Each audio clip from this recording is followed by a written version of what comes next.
Nearly 10 years after he was first accused, a one-time Boardman schoolteacher is back in the headlines. Jay Dana was convicted 2 years ago on sexual battery charges. Prosecutors say he took women on dates and gave them so much alcohol they were unable to stop him from having sex with them.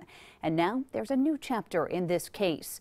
First News senior reporter Jerry Ricciuti joins us with a story that is new at noon. Lauren, 2 years ago, victims of Jay Dana, a former local school teacher, thought perhaps they'd seen the last of him. He'd been sentenced in court and then left for Florida. Turns out that's not necessarily the case. We have video from him 2 years ago this month, in fact, when he was sentenced on a pair of sexual battery charges.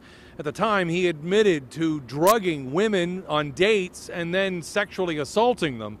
It turns out now that he lives in Florida, where there are much more stringent rules in terms of those convicted as sex offenders, he violated those rules several times earlier this year. He was finally ordered to come back up to Mahoning County, and yesterday Judge Maureen Sweeney put him in jail pending a hearing this morning.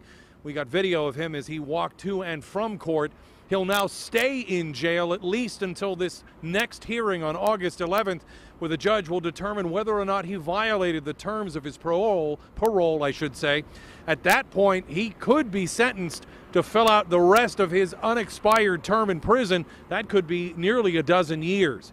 We'll have much more coming up tonight on First News, including hearing from prosecutors on what he allegedly did in Florida, as well as hearing from one of his victims from here in Mahoning County. For now, live in Mahoning County outside the courthouse, I'm Jerry Ricciuti, WKBN 27 First News.